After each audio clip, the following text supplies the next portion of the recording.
प्रणाम, नमस्कार। बहुत स्वागत है आपका उस कार्यक्रम में जिसका नाम है हे प्रभु आनंददाता। और आज इस कार्यक्रम में हम रामायण के एक ऐसे प्रसंग को बतौर चिंतन आपके सामने रख रहे हैं जो बहुत महत्वपूर्ण है। और रामायण की वो चौपाई जो बहुत महत्वपूर्ण है, पहले मैं उस चौपाई से आरंभ करता हूँ। रावणु रथी बिरथ रघुवीरा, देखि विभीषण भयउ अधीरा। ये चौपाई युद्ध के चरम पहुंचने पर उस समय की है जब रावण अपने अत्याधुनिक नाना प्रकार की मायावी शक्तियों से संपन्न रथ से सज्जित होकर युद्ध भूमि में आता है।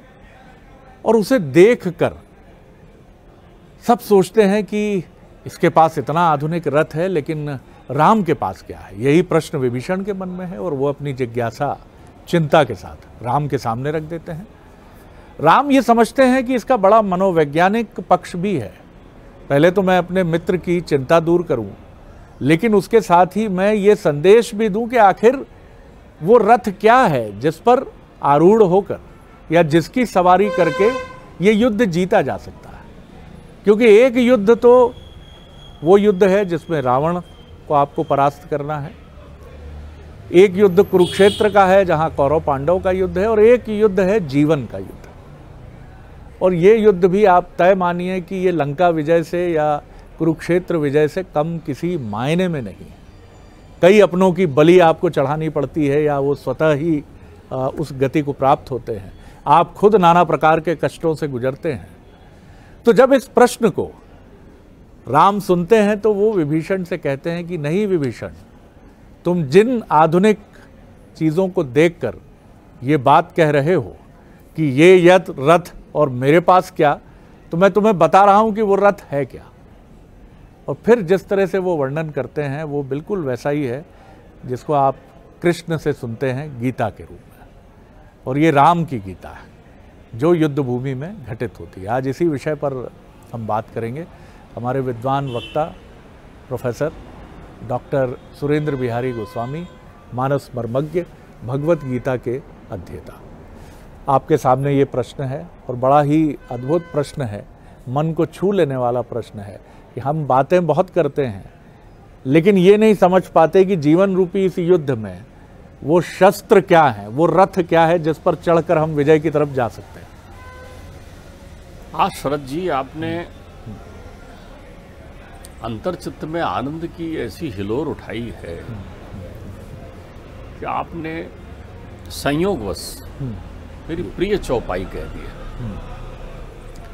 पिताश्री मुझे इस चौपाई पर रोक दिया करते थे जी, और वो बोलते थे जरा ठीक से बोलो।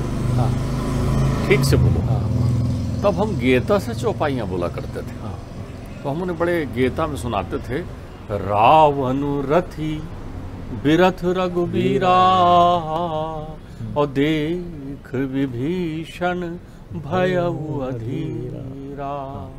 जिसने इस चौपाई की तात्विक मीमांसा को आत्मसात कर लिया, उसके जीवन में आनंद ही आनंद है। रावण रथी ही नहीं, महारथी है। रावण की पूरी परिभाषा ये है, महारथी। और एक नहीं, रावण क्या सभी महारथी हैं जी। जब भी आए हैं तो बाबा बार बार लिखते हैं कि वो महारथी आया, ये महारथी आया। तो रथी तो है ही है, महारथी है। महा क्या होता है? महा ही अभिमान है, महा ही अभिमान है जी। तो वो सारे लोग अभिमान रूपी रथ पर बैठकर आते हैं, लेकिन मेरे परमात्मा मनोरथी। रावण यदि रथी है तो राम क्या है? मनोरथी। मनोरथी, ध्यान रखिए, महारथी और मनोरथी हैं। हाँ, एक रथी है, एक मनोरथी। है। एक बड़ी सुंदर बात कही गई है। विश्वामित्र जो है वो जब राम को लेकर चलते हैं ताड़का इत्यादि के विनाश के लिए, तो वो लिखते हैं कि ये किसमें बैठ के गए?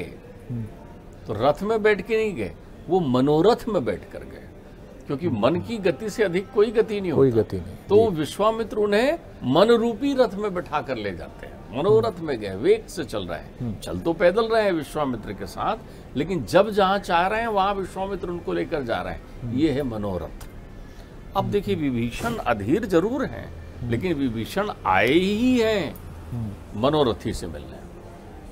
राम यदि रथी होते, ध्यान रखिएगा, राम यदि रथी होते तो सीता उन्हें नहीं प्राप्त होती। राम कहीं रथी नहीं है, राम चल रहे हैं तो पदत्राण भी नहीं है, गुरु की सेवा में चल रहे हैं वहां पर, और उससे पहुंच रहे हैं सीता के लिए। उस यज्ञ में भी जब पहुंच रहे हैं तो राम रथी नहीं है, उस यज्ञ में नाना प्रकार के महारथी आए हुए हैं, लेकिन राम रथी नहीं, वहां तो गुरु जी की सेवा में आए हैं। तो जो रथी होता है उसे सीता नहीं मिलती, और जो मनोरथी होता है उसे सीता मिलती है, ध्यान रखिएगा। वो रथी इस बात के लिए व्याकुल है कि सीता उसे मिल जाए, सीता ही वो आदि शक्ति परमेश्वरी है। रावण काम भावना में नहीं है, ध्यान रखिएगा, रावण तो मद का प्रतीक है, मोह का प्रतीक है। ठीक बात। सीता उसे काम भावना में नहीं चाहिए, वो सोचता है कि ये मैया रानी यदि मेरे जीवन में आ गई तो फिर तो त्रिलोक मेरे लिए तृण समान, त्रैलोक ही जानी हो जाएगी। तो वो मैया की आराधना महारथी के रूप में कर रहा है, लेकिन मैया तो मनोरथी को मिल रही है ना। अब देखिए उनकी अधीरता का दूसरा परिचायक देखिए, खुद क्यों आए हैं। वो कहते हैं जिन पायन के पादुकनी, पैर चरण ध्यान है उनको, जिन पायन के पादुकनी, और भरती रहे मन लाई, और ते पद आज बिलोपी हों, इन नैनन अब जाए। वाह। रथी के चरण नहीं देख सकते, चरण तो मनोरथी के ही होते हैं, और मनोरथी के चरण, जो विरत होता है वो मनोरथी होता है, ध्यान रखिएगा। राम अभिमान के विरुद्ध हैं, तो जब वो मनोरथी हैं तो उनके चरण की महत्ता है, चरणामृत उन्हीं का मिलता है। उनके चरण में इस विरत होने के कारण, इस मनोरथी होने के कारण इतना प्रताप है कि उनके चरण की धूल से अहिल्या का उद्धार हो जाता है। राम यदि रथी होते तो उन्हें मैया शबरी के दर्शन नहीं होते, शबरी के मीठे बेर खाने का सौभाग्य मनोरथी को मिलता है, रथी को नहीं मिलता है। राम जिन सड़क से गए हैं, जिन मार्ग से होकर गुजरे हैं, जब भरत जी वहां चल रहे हैं तो लौटते हुए जा रहे हैं, क्यों? वहां पर उन्हें चरण अनुराग मिल रहा है, वो राग मिल रहा है, ध्यान रखिएगा। उनके चरणों का वो चिन्ह जहां देखते हैं, शंख चक्र पद्म इत्यादि, वहीं लौटने लग जाते हैं भरत जी। तो भरत जी से मिलने पर, क्योंकि भरत जी लेकर के आते हैं, राम का रथ लेकर थोड़ी आते हैं, राम का पदत्राण लेकर आते हैं, पादुका लेकर आते हैं, क्योंकि जो व्यक्ति रथी होगा उसको चरणामृत नहीं होगा, उसके पादुका का पूजन नहीं होगा। तो वो अधीर इसलिए नहीं है, वो देख रहे हैं कि अब ये महारथी आया हुआ है, अब परमात्मा जो विरत हैं, विरत हैं, एक रथी है, एक विरत है, तो ये परमात्मा कैसे विरत रहते हुए अपने चरणामृत का प्रभाव इसे देते हैं। उनके मन में अधीरा शब्द आया है, दुखी नहीं हुए हैं वो, अब वो अधीर हैं, देख रहे हैं वो। आपने चौपाई को अगर ध्यान से पढ़ा हो, देख विभीषण भयउ अधीरा, अधीर होना कि अब क्या परिणाम निकलेगा। एक रथी है और एक विरत है, उसे मालूम है कि परमात्मा के चरणों का कितना प्रताप है, परमात्मा की अनंत प्रक्रिया। राम कहीं रथ में नहीं बैठे, रथ में बैठे तो वनवास जाने के लिए बैठे, और रथ में यदि आए हैं वो, तो जब उनका राज्याभिषेक हो रहा था तो उस समय आए हैं। अब देखिए रथी प्रत्येक मनुष्य है, अब मनुष्य के जीवन में ये रथी और विरत को लेकर आते हैं। जो मनुष्य रथी हैं, अर्थात परमात्मा की कृपा से नाना प्रकार की सारी प्रक्रियाएं प्राप्त है उन्हें, तो उन्हें रहना कैसा चाहिए? अर्जुन की तरह, क्योंकि संसार महाभारत युद्ध है। जब भी आप रथी हो तो उस अश्व की लगाम परमात्मा के हाथ में दीजिए, क्योंकि मेरे परमात्मा मनोरथी हैं। तुम्हारे अंतर चित्त में मनोवृत्तियों में ही महा आता है। तो अर्जुन महारथी नहीं है, अर्जुन उस रथ पर बैठे हैं जिसकी लगाम किसने पकड़ रखी है? भगवान ने।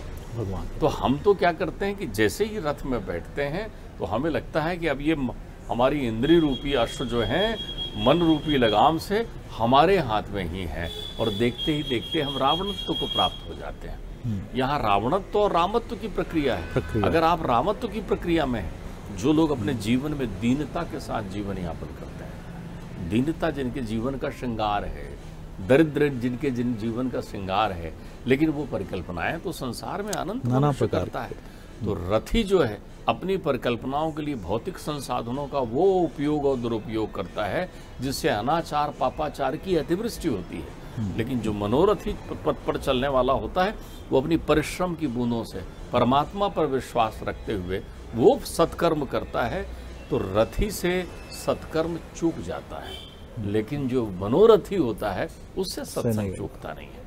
तो मेरे परमात्मा की विभीषण की अधीरता वहां पर, एक तो वो श्रवण सुजस कर आए हूँ प्रभु भंजन भवभीर त्राहि त्राहि आरती हरण शरण सुखद रघुवीर, वो कह रहे हैं। तो परमात्मा की अब लीला देखने के लिए अधीर है। जो मनोरथी होता है, विरत होता है, उसके लिए इंद्र भी याचना करने आता है। ठीक बात। इंद्र याचना कर रहे हैं कि परमात्मा आप मेरा रथ ले लीजिए। तो परमात्मा उनकी याचना पर, देवताओं के निवेदन पर सचराचर सृष्टि प्रकट हो जाती है ऐसे व्यक्ति के जीवन में जो विरत रहता है।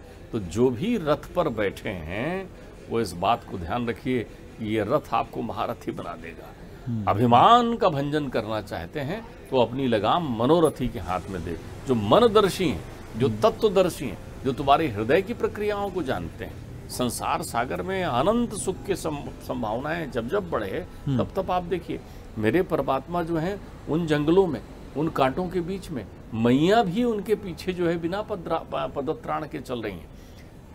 लक्ष्मण जी जो हैं वो ये देखते रहते हैं कि इन मार्ग से जहाँ परमात्मा को गुजरना है उसके कांटे उठाकर रखते हैं। आपने बिल्कुल ठीक कहा। और जब मैं भी इस चौपाई के भावार्थ को देख रहा था, राम जिस तरह से विभीषण को ये समझाते हैं कि जीवन में जिन भौतिक संसाधनों को देखकर हम कई बार हीन भावना से भर जाते हैं या अधीर हो जाते हैं। हमें ऐसा लगता है कि अरेरा कॉलोनी में घर नहीं है तो जीवन में क्या किया। हम ये देखते हैं कि अगर जीवन में एक शानदार एसयूवी नहीं ली और जिसकी कीमत भी अगर 25 लाख से ऊपर नहीं है तो क्या किया। अगर हमने जीवन में इनकम टैक्स इतना समृद्धि से नहीं दिया तो फिर क्या किया। कुछ यही भाव जिस तरह से वो समझाते हैं कि क्या है धैर्य और विवेक का अर्थ क्या है, बुद्धि सारथी क्यों है इस जीवन की। जी, आप बहुत सुंदर चिंतन कर रहे हैं जी। अब विभीषण के जीवन को जरूर देखें अपन। विभीषण के जीवन में वो सारे सुख थे, सारे सुख थे। अपने भाई का प्रिय भाई है, भाई ने उसकी सुख सुविधाओं को ध्यान में रखते हुए उसके यहाँ मंदिर निर्माण की स्वीकृति दी है। विभीषण के घर में मंदिर है परमात्मा का, श्रीमन नारायण का मंदिर है। वर्णन है रामा आयुध अंकित ग्रह, राम के आयुध बने, शोभा वरण न जाई, नौ तुलसी का वृंद तहाँ देख हरस कपिलाय। त्रिलोकपति, लेकिन अपने अनुज के प्रति प्रीति रखते हैं। तीनों भाइयों में बहुत प्रीति है। विभीषण को ये सारी सुख सुविधाएं हैं, सारी संपदाएं हैं, लेकिन इन सारी सुख सुविधाएं और संपदाओं के प्राप्त होने के बाद भी विभीषण के चित्त में कौन है, मन का हरण किसने किया है, मन कहाँ लगा हुआ है।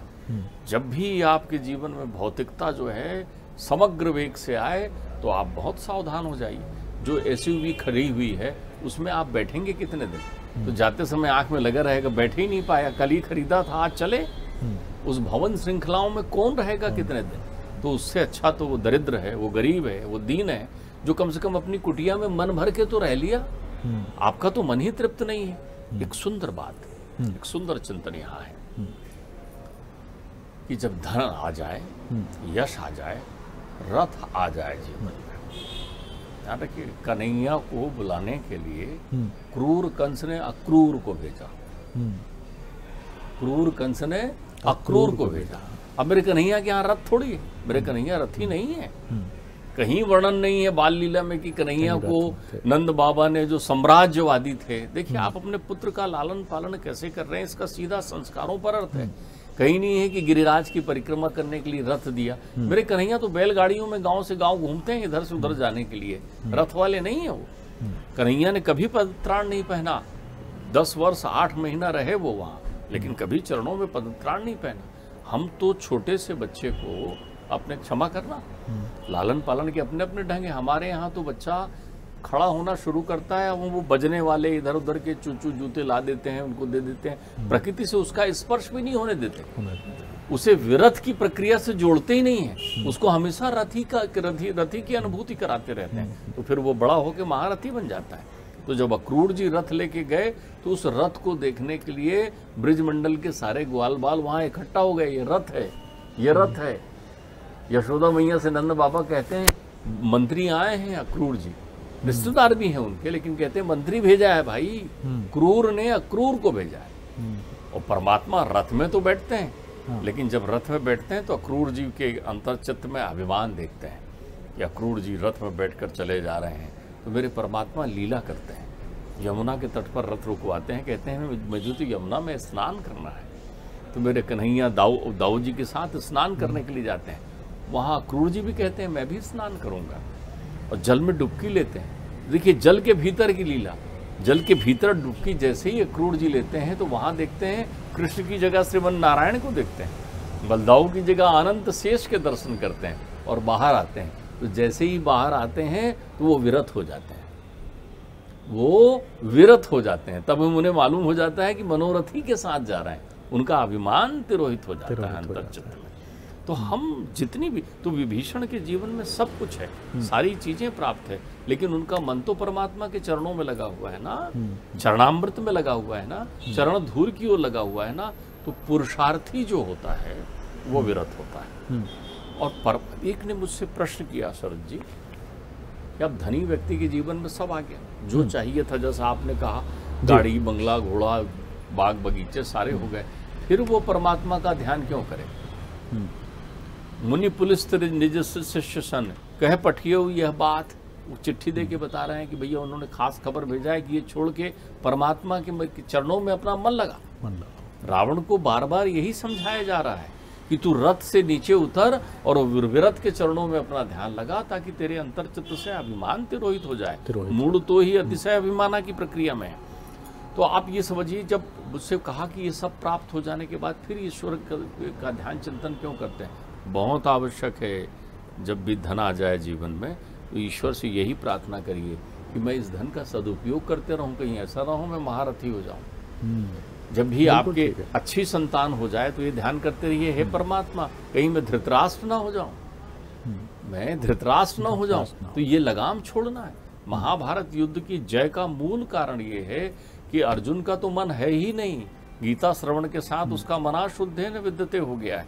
तो उन्होंने अपने मन की लगाम सौंप रखी है, इंद्रियों के आश्रु थाम रखे हैं परमात्मा ने। तो परमात्मा जो है यदि रथी नहीं है तो उनकी लीला देखने के लिए अधीर हैं, क्योंकि विरत ही रथी को पराजित करता है। अगर आपको रथ पर बैठना है तो आप अपने मन के रथ पर बैठिए, और मेरे परमात्मा मनदर्शी हैं तो मनोरथी है। तो यहाँ पर दो दशाएं, विभीषण दुखी बिल्कुल नहीं है, विभीषण अधीर है। विभीषण के मन में शंका कुशंका भी नहीं है, क्योंकि उन्हें मालूम है कि जिन पावन की पादुका भरत लहे मन लाए। वो जानते हैं भरत ऐसे योगी हैं, परमात्मा के चरणों का प्रताप देखिए, आपको बड़ा कुतूहल होगा।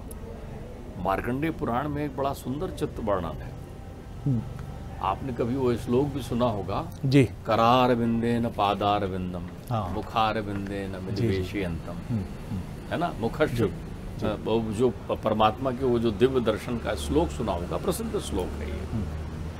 परमात्मा को स्वयं लगा कि मुझ विरत के चरणों की इतनी अनुगूंज क्यों है। सन्मार्ग में चलते हैं ना, और सन्मार्ग में चलाते हैं ना।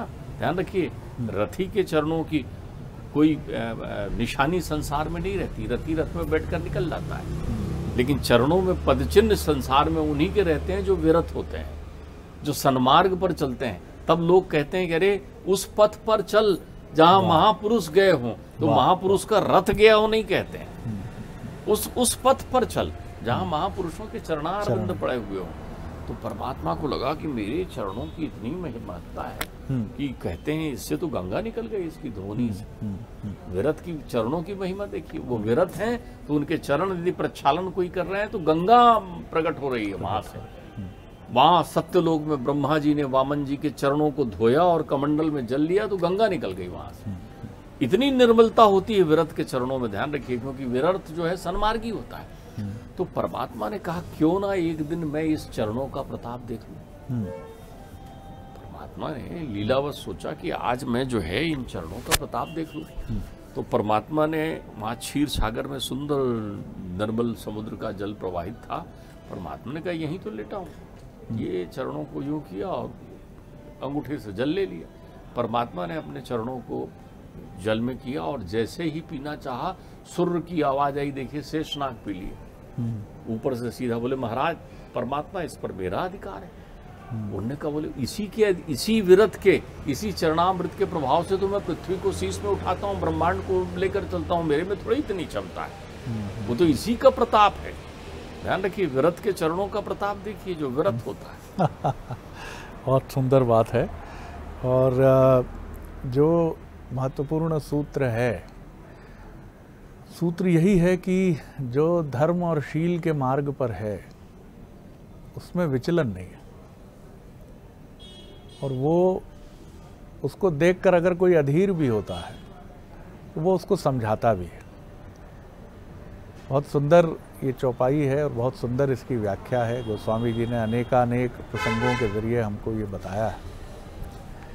अब कोई बालक शायद जो तैयारी कर रहा है किसी अखिल भारतीय सेवा की, वो इस तरह का प्रत्युत्तर ना दे पाए, लेकिन वो अपनी आश्वस्तकारी मुस्कान से ही ये बता सकता है कि पिताश्री या माताश्री या मुझ पर प्रश्न खड़े करने वाले मित्र, बंधु बांधव, आप निश्चिंत रहिए, मेरे पास जो है शौर्य और धैर्य रूपी रथ के पहिए हैं। सत्य और शील मेरी पताका है जिस रथ पर मैं बैठा हूँ। जैसा राम विभीषण से कहते हैं, बल, विवेक, दम और परोपकार, ये चार उसके घोड़े हैं। दया, समता और क्षमा रूपी डोरी है जिससे ये रथ से जुड़े हैं। ईश्वर का भजन चतुर सारथी है। देखिए कितनी सुंदर बात है कि ईश्वर का जो भजन है ये चतुर सारथी है। वैराग्य ढाल है और संतोष तलवार है। दान फरसा है और बुद्धि प्रचंड शक्ति है। निर्मल माया रहित मन तर्कस के समान है। और ये जब उत्तर विभीषण सुनते हैं, या कोई भी सुनेगा, कोई भी ऐसा व्यक्ति जिसको तथाकथित रूप से हम निर्बल मान रहे हैं, हम देख रहे हैं कि इसके तन पर कीमती वस्त्र नहीं है, पैरों में ठीक से इसने चप्पल या जूते भी नहीं पहने हैं, चेहरा भी इसका वैसा प्रतीत नहीं हो रहा है, लेकिन नहीं, अगर आप इस मार्ग पर हैं तो ये शस्त्र इससे बड़ा शक्तिशाली रथ इस ब्रह्मांड में नहीं है। बहुत आनंद आया और इसी मार्ग के साथ आप आगे बढ़ें। गोस्वामी जी कुछ जोड़ना चाहें आप?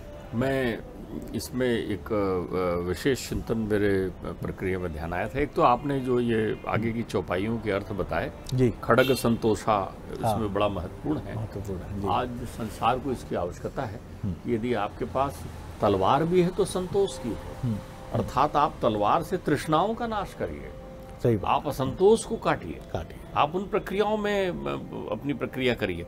दूसरी बात यह है कि जो लोग विरत रहते हैं, रथ जो है एक वैभवता का प्रतीक है, लेकिन विरत रहना जो है वो प्रभुता का प्रतीक है। ध्यान रखिए, वैभवता और प्रभुता में बड़ा अंतर है। प्रभुता जो है, अगर आपके जीवन में प्रभुता की प्राप्त हो गई तो इसका मतलब हो गया खड़ग की संतोष की तलवार आपके हाथ में आ गई। और यदि संतोष आपके जीवन में खड़ग की तरह है तो माया के हर बंधन कटते चले जाएंगे और तृप्ति आवेग आपके अंतर चित्त में रहेगा।